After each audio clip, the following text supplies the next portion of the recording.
dance cover is fun to make and fun to watch.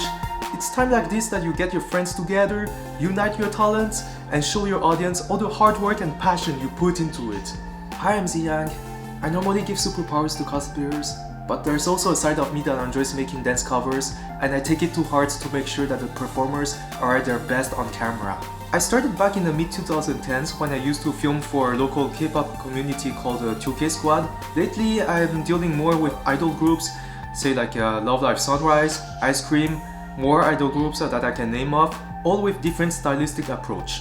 So in this video tutorial, I'm going to explain in 3 steps how I personally approach my dance covers. I'll show you that my method applies for various genres, whether it's your favorite K-pop, J-pop, idol, it's all inclusive. I designed this video to be accessible for both beginners and advanced levels, for both performers and videographers. And whether you have a big budget or zero budget, you can still do the best with what you have. So before we start, I just want to clarify that as we move up the steps, we're going to explore more ways to improve your video quality, but also will come an expected increased production cost. So by production cost, I mean it as gradually I'll be introducing more of these expensive camera rigs. It's more to give you an idea about how this can improve your video quality, but also will change your working environment. This is not to deter you from these expensive measures, but instead it's really to give you an idea, like if you have a bigger budget, these can be some interesting options that you can look for. Or maybe do you consider buying one of these? Or maybe you just need it for the weekend, so it makes no sense for you to buy it. So then in that case, you can look for someone who already has it, or rental departments. So with all that in mind, let's get started. Step number 1, master shot, or we can also call it the tripod shot, because basically it's all about having the camera set on the tripod and film the whole performance from start to end. Simple, right? Well, good, because it's that simple, let's make it better. My working method for the tripod shot consists of the measuring tape and gaffer's tape. So what I do is first I take measurements of the dancing space, and after that I use the gaffer's tape to mark down the center, the side ends and the middle points.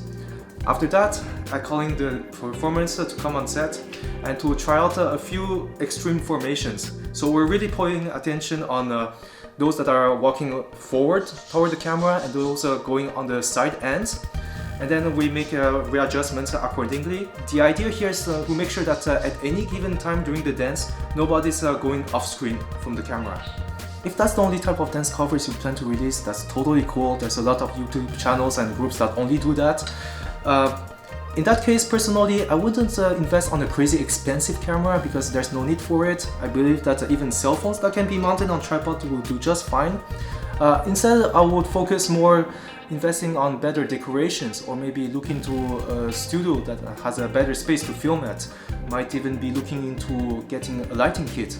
Ideally 2 light panels on the side and then one on top in the middle will really help shine and polish your shot and highlight your performers and decorations. Nowadays I believe that LED lights are getting more and more affordable and also more efficient. So like take this one for example. It's very lightweight, it's very easy to carry around, and also LED lights are mostly known for not releasing so much heat, so you don't turn your shooting set into hot sauna, so then your performers can dance more comfortably, sweat less, and also last longer. And there are also certain LED models that can also come with wireless portable batteries, so you can really take it everywhere you want to go. So yeah, these extra steps that make your tripod shot from good to even better. Now step 2, the close-ups. So at this point we got the master shot done. Everybody should be happy with the whole performance. So the master shot is going to serve more as a template moving forward. And that also means that at this point we can start narrowing down and look for all these special key moments in the dance. Traditionally, this means presenting the dance under various creative angles and through editing, hopefully to give you a video a cinematic feel. Here's the problem I face with this approach. First of all, I don't think everybody has more than 10 cameras ready for this. If you're asking the performers to do the whole dance from start to end, per angle, they'll be burnt out pretty quickly, and that's really not the time efficient way to do this. Besides, a lot of these shots don't even last for more than 10 seconds, so why not just perfect these moments until you get it. So it's a time like this that I start studying the song lyrics, color-coded by solo and subunit, and hopefully to come up with a storyboard. That way we save time shooting the close-ups with a list to follow. And then of course I present the result of my research to the dancers and then see if they have anything to add or change or remove from it, and we just continue from there. Here's a setup I came up for my close-ups. It's basically a tripod with a video tripod head, and both together should be strong enough to handle the weight of a slider with my camera mounted on top. What I like about the slider is that it creates these very subtle and pleasant movements that adds a little charm to your dance cover. So suddenly your dance cover does not feel so static anymore. It actually has pleasant movements to look at.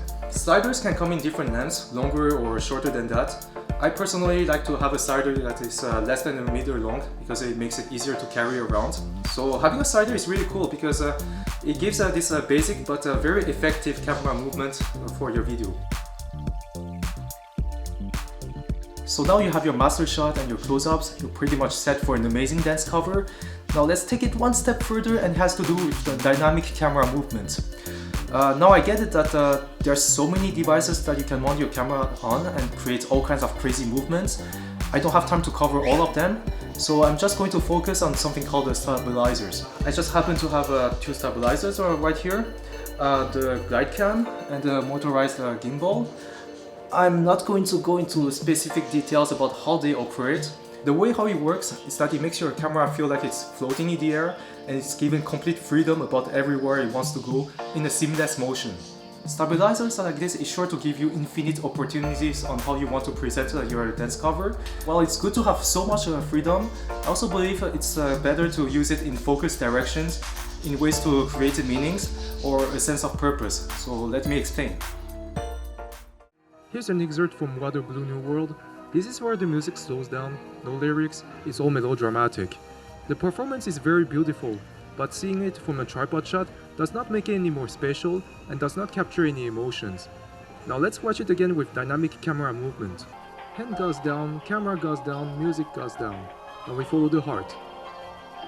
Chica blows a kiss, time to back out.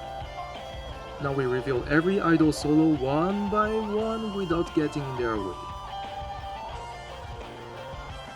Alright, music regains momentum. Time to go back where the fun is. It's a subunit formation we try to capture, so get close enough but not too close. Alright, it's Chica's lyrics. Time to back out again, steadily, not too far, just enough to prepare for the next formation. There we go, we got it. So that's it, that's my 3 steps in making a dance cover. I hope you learned a few things or get you more ready and excited to shoot your next dance cover. So thank you very much for watching. And please look forward for my next dance cover tutorial where I will be talking about how I synchronize all my footage instantly. It doesn't matter if I shot it in the noisiest place ever, where my camera can barely pick up the song. You'll still synchronize instantly without losing a day of work. And it's all thanks to this device. I'll talk more about it, so please look forward to it. Thank you.